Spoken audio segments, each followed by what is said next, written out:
আসসালামু আলাইকুম। আমরা আজকে একটা বাজেট স্মার্টফোন আইটেল ভিশন 3 এটা নিয়ে চলে এসেছি এবং এটা মোটামুটি আমরা ঘাটাঘাটি করে দেখেছি। ফোনটা হাতে পাওয়ার পরপরই আমি আমার পার্সোনাল একটা সিম এবং মেমোরি কার্ড এখানে ইনস্টল করে ফেলেছি। সো এটা আমরা লাস্ট এক সপ্তাহের কাছাকাছি অ্যাজ আ ডেইলি ড্রাইভার বা সেকেন্ডারি ফোন হিসাবে ইউজ করছি এবং আপনাদের সাথে এই ব্যাপারটাই শেয়ার করব যে অ্যাপ্রক্সিমেটলি 10,500 টাকা দামের একটা স্মার্টফোন থেকে আমরা কি কি এক্সপেক্ট করতে পারি, আর এটার পুরো ইউজার এক্সপিরিয়েন্স আমি আপনাদের সাথে উপস্থাপন করব যাতে করে আপনাদের পারচেজ ডিসিশনে জিনিসটা হেল্প হয় যে কোন ইউজ কেস সিনারিওতে এই ডিভাইসটা পারফেক্ট হবে। So this is itel vision 3। এটা বাজারে তিনটা ভ্যারিয়েন্টে পাওয়া যাবে। 232-এর দাম 8,290 টাকা, 364 জিবির দাম 9,190 টাকা এবং 464 জিবির দাম 10,490 টাকা। আমার হাতের ইউনিটটা 464 জিবি ভার্সন। ভিশন 3 ফোনটা তিনটা কালার ভার্সনে অ্যাভেলেবল, ব্ল্যাক, আমারটা ব্লু এবং গ্রিন কালার রয়েছে। সো চলুন ফুল রিভিউ শুরু করে ফেলা যাক। আপনাদের সাথে আছে আমি হৃদয় এবং আপনারা দেখছেন ড্রয়েড। আর যারা এখনও আমাদের চ্যানেলটিকে সাবস্ক্রাইব করেনি তারা অবশ্যই সাবস্ক্রাইব করবেন এবং বেল বাটনটিতে একটা খুঁতা দিয়ে রাখবেন।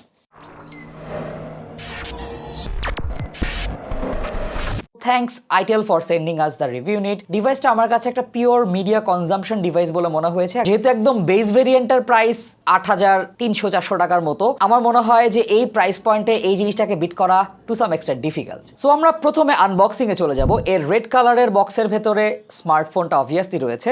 এর সাথে একটা ভালো ব্যাপার হচ্ছে 18 ওয়াটের ফাস্ট চার্জার বক্সের ভেতরে ইনক্লুড করা হয়েছে, যেটা আপনাকে লাইক 500-600 টাকার মতো বাঁচিয়ে দেবে। এটার সাথে মাইক্রো ইউএসবি কেবল রয়েছে, একটা 3.5 মিলিমিটার ইয়ারফোন রয়েছে, একটা হার্ড ক্যারিং কেস রয়েছে, ইত্যাদি ইত্যাদি। আমি 2022 সালে এসে যে ফোনই হোক না কেন 10,000 টাকার নিচে বা উপরে টাইপ সি এক্সপেক্ট করতেই পারতাম। টাইপ সি হলে খুবই ভালো হতো, বাট 18 ওয়াটের ফাস্ট চার্জারটা অবভিয়াসলি একটা ওয়েলকাম ব্যাপার।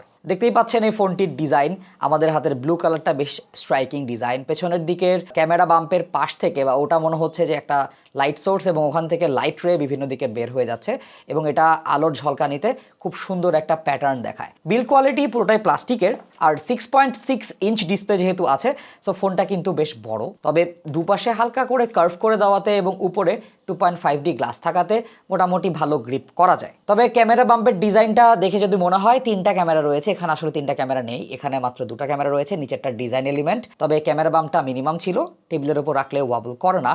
ক্যামেরা বাম্পের ঠিক পাশে ফিঙ্গারপ্রিন্ট সেন্সর রয়েছে। পজিশনিংটা ওকে, রিচ করা যায় ইজিলি, বাট সাইজে একটু ছোট। ফোনটার নিচে bottom firing speaker, micro USB, 3.5 millimetre Jack এবং মাইক্রোফোন রয়েছে। ফোনটার ডান পাশে পাওয়ার বাটন এবং ভলিউম রকার রয়েছে। বাটনগুলোর ফিল ক্লিকি ছিল, আমার কাছে ভালো লেগেছে। ফোনের উপরের দিকে কোনো সেকেন্ডারি নয়েজ ক্যান্সেলেশন মাইক্রোফোন নেই। ফোনের বাম পাশে ট্রিপল কার্ড স্লট রয়েছে, দ্যাট মিনস দুটো সিম কার্ড যেটা 4G সাপোর্টেড এবং মাইক্রো এসডি কার্ড ইউজ করতে পারবেন। আমি এখানে 128 জিবির একটা মাইক্রো এসডি কার্ড ইউজ করছি। ফোনের বক্সে আসা যে 3.5 মিলিমিটার ইয়ারফোনটা আছে সেটা কিন্তু রিমার্কেবলি ভালো ছিল। একটা বাজেট বান্ডেল অফার হিসাবে আমার কাছে এটার সাউন্ড ভালো লেগেছে। আর এটার বটম ফায়ারিং স্পিকারটা যথেষ্ট পরিমাণে লাউড হয়। মিডিয়া কনজাম্পশনে এই স্পিকারটা আপনাকে ভালো সাউন্ড দেবে। আমাদের সাউন্ড স্যাম্পল থেকে আপনি আরও আইডিয়া পেয়ে যাবেন।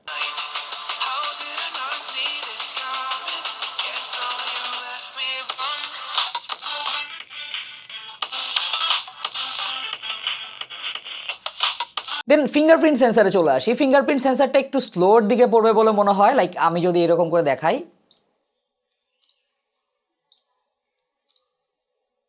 It's a bit slow, but budget device হিসাবে এটাকে আমি হজম করে নিতে পারি। আর ফিঙ্গারপ্রিন্ট সেন্সার যেহেতু আছে, এটা একটা ওয়েলকামিং ব্যাপার, কারণ এই প্রাইসের অনেক ফোনেই ফিঙ্গারপ্রিন্ট সেন্সার থাকে না। সো আইটেলকে ইনক্লুড করার জন্য ধন্যবাদ। আরেকটু ফাস্টার যদি কিছু একটা পাওয়া যেত আমরা আরেকটু বেটার সাপোর্ট পেতাম। তবে এর বিল্ডে একটা জিনিস আমার কাছে একটু খটকা লেগেছে। পেছনের দিকের ব্যাক পার্টটা ব্যাটারির থেকে একটু ডিস্টেন্সে আছে, দ্যাট মিনস আমি যদি হাত দিয়ে একটু প্রেস করি তাহলে ডেবে যায়, এবং এটা যদি আমি এরকম করে স্কুইজ করতে থাকি, খুব বেশি জোরে না, হালকা স্কুইজ করতে থেকে হালকা কটমট সাউন্ড হয়। এই জিনিসটা হয়তো তারা টেক কেয়ার করতে পারতো। তবে এটা বেশ ডিউরেবল একটা ফোন। মোটামুটি রেগুলার হাইট থেকে পড়লে কোনো রকম ক্র্যাক বা ড্যামেজ হওয়ার সম্ভাবনা নেই। এক্সট্রিম হিট এন্ডিওর করতে পারে, আর মোটামুটি পানির ঝটকা, বৃষ্টি টিষ্টি ইত্যাদি থেকে এই ফোনটা বেঁচে থাকবে। এটা একটা পজিটিভ ব্যাপার যে এই প্রাইসের একটা ফোন রাগের টাইপের একটা বিল্ড পেয়েছে। তবে সামনে যদি ডিসপ্লেতে চলে যাই, এতে 6.6 ইঞ্চের এইচডি প্লাস ডিসপ্লে ইউজ করা হয়েছে, যে ডিসপ্লেটা বেশ কোয়ালিটিফুল। ডিসপ্লেটার রেজুলেশন 1612x720 পিক্সেল। ডিসপ্লেটা আমার কাছে সুন্দর এবং চমৎকার কালার প্রোভাইড করতে পেরেছে। আর আমি আগেই বলেছি ডিভাইসটা একটা মিডিয়া কনজাম্পশন ডিভাইস, 5000 মিলিঅ্যাম্পের ব্যাটারি আছে, মোটামুটি ভালো 6.6 ইঞ্চি ডিসপ্লে রয়েছে। এটা দিয়ে আমরা কিন্তু long day video consumption, series দেখা, মুভি দেখা ইত্যাদি জিনিসপত্র করব। সো একটা ভালো ডিসপ্লে কিন্তু দরকার ছিল, এবং আইটেল ভিশন 3 এই জিনিসটা কমপ্লিট করতে পেরেছে। ডিসপ্লেটাকে আমরা যে অ্যাঙ্গেল থেকেই দেখি না কেন, খুব একটা কালার শিফটিং চোখে পড়বে না। টেক্সটগুলো শার্প, ডিসপ্লেটার টাচ রেসপন্স, নেভিগেশন মোটামুটি কনসিস্টেন্ট ছিল, একদম ব্লেজিং ফাস্ট না, আবার একদম মানে কচ্ছপের মতো স্লো না। আমার ডিসপ্লে নিয়ে কোনো কমপ্লেন নেই। এই প্রাইসে এরকম একটা ডিসপ্লে আমরা সবাই এক্সপেক্ট করতেই পারি। আইটেল ভিশন 3 এই জিনিসটাই ফুলফিল করতে পেরেছে। তবে ডিসপ্লের উপরে গ্লাস প্রোটেকশন রয়েছে, যেটা 2.5D গ্লাস দিয়ে মোড়ানো। গ্লাসটা কি গ্লাস আমরা জানি না। উপরে একটা স্ক্রিন প্রোটেক্টর ফ্যাক্টরি থেকে অ্যাপ্লাইড করা থাকবে, তবে আপনি এখানে স্ক্রিন প্রোটেক্টর ইউজ করলে আরেকটু প্রোটেক্টেড থাকবেন। উপরে দিকে একটা ছোট্ট নচ রয়েছে, যেটা ওয়াটার ড্রপ নচ। নচের উপরে স্পিকার রয়েছে। ডিসপ্লেটা 90%-এর উপরে বডি কভার করে। সো ডিসপ্লেটার বেজেলগুলো মোটামুটি মিনিমাম ছিল, এবং বাজেট ডিভাইস হিসাবে নিচের চিনটাকে আপনি কনসিডার করে নিতেই পারবেন। তবে দুই পাশের বেজেলের পরিমাণটা মিনিমাম ছিল, যেটা মোটামুটি সিমেট্রিক্যাল। দেন আমরা চলে যাই এর জাইগান্টিক 5000 মিলিঅ্যাম্পের ব্যাটারিতে। এই ডিভাইসটা এইচডি প্লাস ডিসপ্লের সাথে এই 5000 মিলিঅ্যাম্পের ব্যাটারিতে একটা পুরা ইউজ কেস সিনারিও দিবে, যেটা মোটামুটি 2 দিনের কাছাকাছি চলে যাবে। আপনি যদি খুব হেভি ইউজ করেন তাহলে 1.5 দিন যাবে, আর আপনি যদি মডারেট ইউজ করেন তাহলে 2 দিন অনায়াসে চলে যাবে এই ফোনটা থেকে। বক্সের সাথে 18 ওয়াটের যে চার্জার রয়েছে, সেই চার্জার দিয়ে এই ডিভাইসটিকে 2 ঘন্টা 45 মিনিটের কাছাকাছি সময়ে ফুল চার্জ করা সম্ভব। আর বক্সের ভেতরে 18 ওয়াটের চার্জার সাব 10,000 টাকার একটা ফোনে, এটা একটা ব্লেসিং বলবো।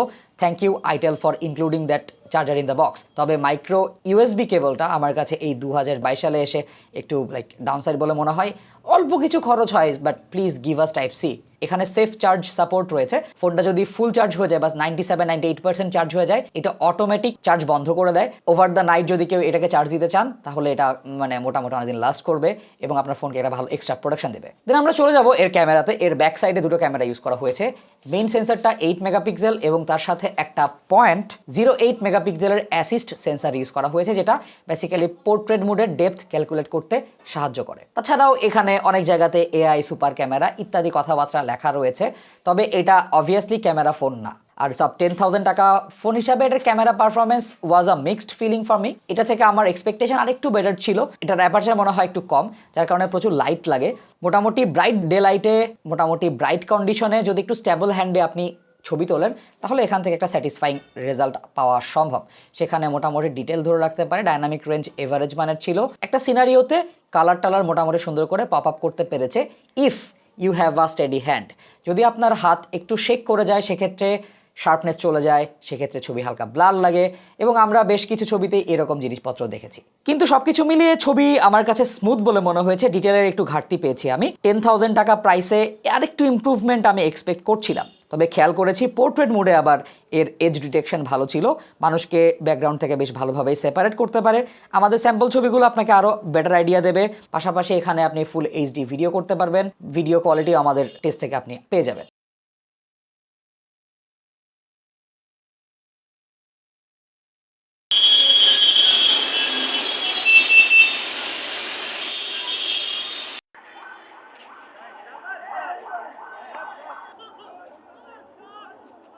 দেন আমরা সেলফি ক্যামেরাতে চলে যাব। সেলফি ক্যামেরাটা 5 megapixel front facing selfie camera, যেটা ওয়াটার ড্রপ নচের মধ্যে আছে। সেলফি ক্যামেরাটা ইউজেবল, ভিডিও কল কিংবা আপনি অন্যান্য ক্ষেত্রে সেলফি ক্যামেরাটা ইউজ করতে পারবেন। এটা থেকেও আসলে কোনো এক্সপেকটেশন আমার ছিল না। স্ক্রিনকে স্মুথ করে ফেলেছে, ডিটেইলের ঘাটতি এখানেও আছে। একটা ভিডিও কলে বেসিক্যালি এই ফোনটা যারা ইউজ করবেন তাদের সেলফি ক্যামেরাটা মোটামুটি সাপোর্ট দিয়ে যাবে। সো এটার ক্যামেরা থেকে অবভিয়াসলি হাই এক্সপেকটেশন রাখা যাবে না। ব্রাইট ডে লাইটে ইট ওয়াজ স্যাটিসফ্যাক্টরি, বাট যখন লাইট কমে যায় এটা থেকে আমরা অতটা ভালো রেজাল্ট পাইনি। দেন আমরা চলে যাব এর পারফরমেন্সে। এখানে প্রসেসর হিসেবে ইউজ করা হয়েছে একদম এন্ট্রি লেভেলের ইউনি এসওসি SC9863A। জিপিইউ হিসাবে এখানে পাওয়ার ভিআর রোগ GE8322 ইউজ করা হয়েছে। আমাদের ইউনিটটা 4 GB র্যাম এবং 64 GB রোম ভার্সনে আছে। তবে আপনি চাইলেই এই ফোনটাকে 364 এবং 232 এই কনফিগারেশনেও কিনতে পারবেন। তবে সবকিছু মিলে এখানে মেমোরি কার্ড স্লট রয়েছে, এই জিনিস আমার কাছে ভালো লেগেছে। রেগুলার টাস্কিং হ্যান্ডেল করার জন্য এন্ট্রি লেভেলের প্রসেসরটা মোটামুটি ঠিকঠাক পারফরমেন্স দিতে পেরেছে। অ্যাপ ওপেনিং টাইম একটু পিছিয়ে থাকলেও UI navigation, app switching, multitasking ইত্যাদি করতে পেরেছি মোটামুটি ভালোভাবে। গিগবেঞ্চ 5-এ এর স্কোর ছিল 149 এবং আসি মাল্টিকোরে। জিপিইউ পারফরমেন্স গেমিংয়ে ওকে টাইপের ছিল, হাই এক্সপেকটেশন আমার ছিল না কখনোই। তবে ক্যাজুয়াল গেমিং যেমন clash of clan, broom beach, battle বে ইত্যাদি খেলা যায়। অ্যাসফল্ট 9 আমরা ট্রাই করে দেখেছি, গ্রাফিক্সটা মোটামুটি ওকে ছিল, তবে প্লেয়েবল ছিল, মোটামুটি ফ্রেম রেট পেয়েছি, যেটা আমি আসলে কমপ্লেন করবো না। সো লাইট গেমিং মাল্টিটাস্কিংয়ে আমরা যে সাপোর্টটা পেয়েছি সেটা নিয়ে আমাদের কোনো কমপ্লেন নেই। তবে heavy gaming like PUBG, call of duty কিংবা জেনশন ইম্প্যাক্ট টাইপের গেম, এই জিনিসটাতে না খেলাই ভালো। এটা আসলে ওভাবে হ্যান্ডেল করার কোনো সুযোগ নেই। তবে লাইট গেমিং করার জন্য হালকা পাতলা tasking, multitasking, regular app use, Instagram, Facebook, Snapchat, WhatsApp, Viber ইত্যাদি টাইপের জিনিসপত্র ইউজ করতে চাইলে এটা মোটামুটি আপনাকে কনসিস্টেন্ট রেজাল্ট দিবে। এটা নিয়ে আপনার কোনো চিন্তা করতে হবে না। এক্সটেন্সিভ ইউজে ফোনটাকে একটু হালকা গরম হতে দেখেছি, তবে এই গরমটা এক্সেসিভ ছিল না, যেটা অ্যালার্মিং পর্যায়ে চলে যাবে। হালকা গরম হয়, এটা খুবই নর্মাল একটা ব্যাপার। আইটেল এখানে অ্যান্ড্রয়েড 11 ইউজ করছে, সো এখানে এক্সট্রা কিছু ফিচার সবকিছু মিলায়ে আইটেলের এই ওএসটা মোটামুটি আমার কাছে নিয়ার স্টক পারফরমেন্স বলে মনে হয়েছে। খুব বেশি কালারেশন নাই, তবে এদের ডিফল্ট থিম ইঞ্জিন রয়েছে, এতে সেফটির জন্য অনেক ফিচার রয়েছে, এতে এক্সট্রা 29% বুস্ট রয়েছে, যে অ্যাপ্লিকেশনগুলো আপনি ফ্রিকুয়েন্টলি ইউজ করেন সেই অ্যাপ্লিকেশনগুলোকে তাড়াতাড়ি ওপেন এবং ইউজ করার জন্য। আর এমনিতে ইউআই ন্যাভিগেশন আমার কাছে বেশ ফ্লুয়েন্ট বলে মনে হয়েছে, এক্সট্রা বাগ বা এক্সট্রা স্টার্টারে দেখা আমি পাইনি। অপারেটিং সিস্টেম থেকে আমরা একটা অপটিমাইজড রেজাল্ট পেয়েছি এবং ডাউন দ্য লাইন এটা আরও আপগ্রেড পাবে, আরও প্যাচ পাবে। আশা করি এটার ইউজার এক্সপিরিয়েন্স ইনট্যাক্ট থাকবে। ফোনটা দিয়ে আমি কথা বলেছি, ফোনটা আমার একটা সিম এখনো ইনস্টল করা আছে। এই ফোনটার সেলুলার রিসেপশন ভালো ছিল, ডুয়াল 4G সাপোর্ট রয়েছে। সো আপনি যখন কথা বলবেন ফোনটা বেশ লাউড ভয়েস প্রোভাইড করতে পারে, এবং আমি যখন কথা বলেছি আমার কথাগুলো অপর প্রান্তের লোক পরিষ্কারভাবে শুনতে পেরেছে। এখন আমার ফাইনাল ভার্ডিক্ট এই ফোনটা নিয়ে আসলে কি হওয়া উচিত। ফোনটার performance was okay for the price. Itel এখানে ইমপ্লিমেন্টেশনটা ভালো করেছে, ডিসপ্লেটা, এখানে এসডি কার্ড সাপোর্ট রয়েছে, এটা একটা ভালো ব্যাপার। 64GB স্টোরেজ, 4GB র্যাম, এইটা কিন্তু 10,000 টাকার প্রাইস ব্র্যাকেটে অনেকগুলো ফোন অফার করছে এরকম না।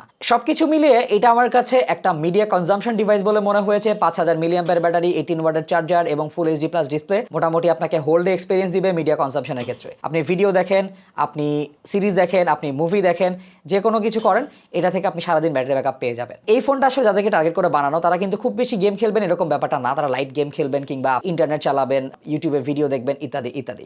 তাদের কাছে এই জিনিসটা একদম প্রপার প্রপোজিশন। এটার যে জাস্ট যদি ক্যামেরাটা আরেকটু বেটার হতো, আরেকটু কনসিস্টেন্ট রেজাল্ট দিতে পারতো আমাদেরকে, তাহলে একটা it would be a best smart under 10,000 টাকা। স্টিল এটা আসলে একটা খুবই স্ট্রং পজিশনে আছে যে 10,000 টাকার মধ্যে যদি আপনি একটা কোনো ফোন পারচেস করতে চান, আপনাকে অবভিয়াসলি এটাকে একটা কনসিডারেশন দিতে হবে। আইটেলকে বলবো obviously they have done a really good job for the price. At least entry লেভেলের যে ফোনটা 8,500 টাকার মধ্যে, সেই ফোনটার প্রপোজিশনটা বেশ স্ট্রং। 4GB 64GB, এটা একটা হেডরুম দেবে, আপনার রোমে এক্সট্রা জায়গা থাকবে, আপনার এক্সট্রা র্যাম থাকবে, এটা আপনাকে মাল্টিটাস্কিংয়ে হেল্প করবে, অনেকগুলো অ্যাপ্লিকেশন ডাউনলোড করতে সাহায্য করবে উইদাউট ব্রেকিং আ সোয়েট। ক্যামেরাটা যদি একটু স্ট্রং হতো তাহলে আমার কোনো কমপ্লেনই থাকতো না। তাছাড়া this is a solid recommendation under 10,000 টাকা। সো থ্যাংকস ফর ওয়াচিং, দেখা হবে ইনশাআল্লাহ নতুন ভিডিওতে। যারা আমাদের চ্যানেলকে এখনো সাবস্ক্রাইব করেনি তারা অবশ্যই সাবস্ক্রাইব করবেন, যারা আমাদের ফেসবুক গ্রুপ এবং ফেসবুকে জয়েন করেনি তারা অবশ্যই জয়েন করবেন। আসসালামু আলাইকুম।